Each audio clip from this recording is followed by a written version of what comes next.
Amber, you've just won a silver medal at the Olympics. How does that feel? Just even saying it doesn't sound real. It's something that I didn't even think at one point would even be possible. So the fact that I'm sat here with an Olympic medal of any colour around my neck is just unreal. And with the time frame I've had to even get here was an accomplishment and something that me and our team were really proud of. But the fact to got a medal as well, it's even better. Talk me through the performance, talk me through the last 2 days. So it really has felt like a marathon these last 2 days, just dealing with the nerves and seeing everyone come and go, like seeing Nathan win his gold, which was just unbelievable, and then seeing the other guys do such great performances. I felt like it was really like on me to just get it done. And then that's exactly what I just came here to do. I've really been battling with these nerves, especially knowing how much it means to me and everyone else that's really put so much time and effort into helping me get to here. So yeah, it's just been a crazy couple of days, but it's just like I feel like I can finally breathe now. People will talk about the final because they saw it on TV, but how tough are those qualifiers? Those qualifiers are the majority, I'd say. Just dealing with the nerves, the pressure, just keep doing the same thing over and over again, and you build up your momentum and then you have to stop and then you have to build it up and stop. Like, it is a real challenge, but that is the name of the game, and that's what everyone's here for, and that's what separates the top 6, I guess. And it's tough, but we made it. What do you do with yourself in between those rounds?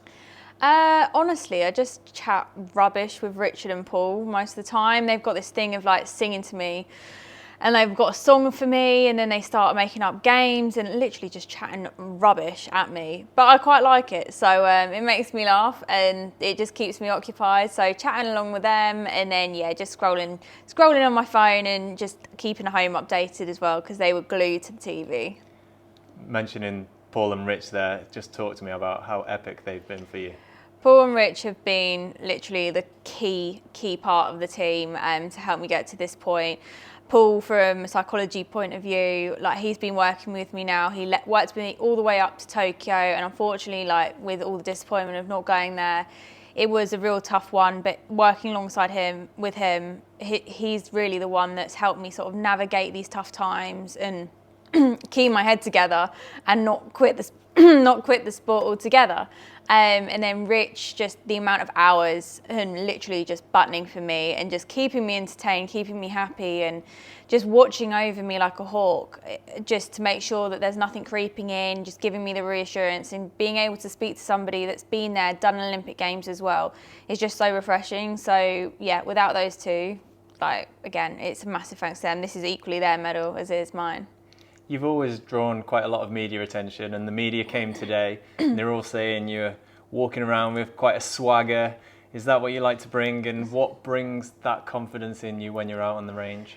So when people say to me that, oh, you look so chilled, you look so confident out there, inside it's going to pieces, really. Like, we just have to rely so heavily on my routine. And I was saying the other day that you have to build up like some sort of arrogance, and it's not my personality at all, but just to get you through, like, you have to think that you're the best, and you have to be like, there's no way that anyone's going to beat me, just to big myself up to feel confident enough, puff my chest out, stand up tall, and just fake it till you make it, baby. Now, just talk me through the final. The final felt like a marathon again, especially with the commentator literally announcing what was happening after every station. But I just relied on the routine that me, Rich and Paul have been working on so hard over these last few months.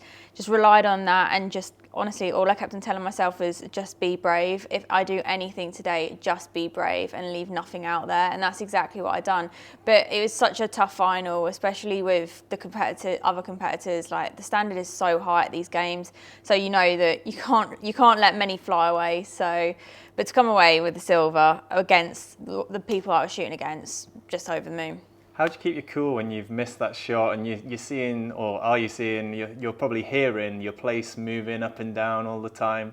How do you kind of keep that focus and your cool?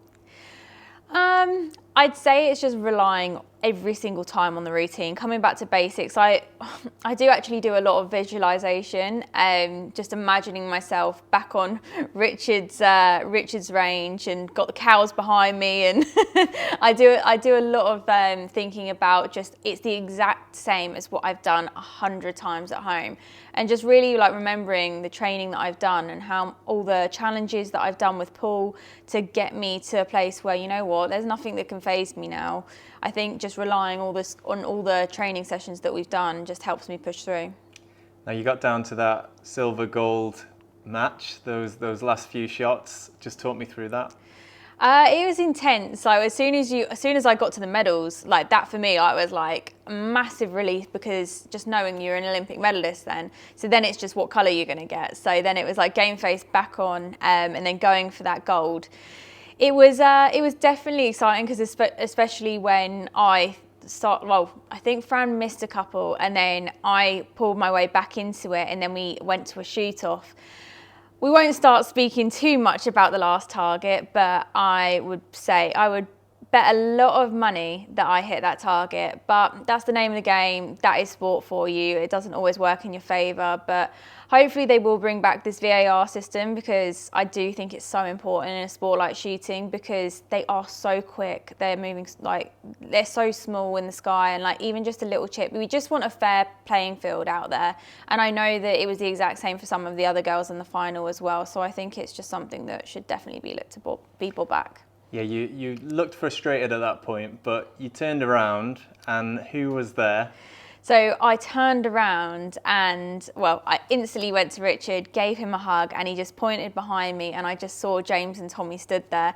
And it was a complete surprise to me, had no idea. And the one thing I said is, please, like, I don't want anyone here, don't want anyone from my family here watching me. It's just going to add to the pressure. But he didn't actually watch any of my shooting. He just wanted to be there regardless of the result. But as soon as I saw him, just sprinted over, gave Tommy a big hug, and it's just made the whole Olympic experience for me, just knowing, like, it really reminds me of everything I've done, and I just want to make baby Tommy proud. And you did get quite emotional. There's a lot. You've been on a big journey, and I suppose that all came out at that point. Definitely. Like, my journey has not been smooth sailing. Like, I was ready to quit after Tokyo. I feel like I've sort of lost a bit of that love of the sport, because it used to be my hobby and now it's turned into my job. So I think it does lose that edge of just pure enjoyment. But the fact that I still push through those tough times and come out the other side, I've now got an amazing, beautiful family. I've got my Olympic medal. Like, I'm on top of the world right now. So I feel like I've just made everything win. Come on, how are you celebrating? Well, I think there's only going to be a few drinks tonight, as many ones as I can get in. But yeah, I think there's going to be a hell of a lot of media stuff I've got to do tomorrow. So yeah, get a few wines in, as many as I can get at the free bar at ISSF House. And then, yeah, back to work tomorrow and just representing the country and, yeah, just making the most of that silver medal.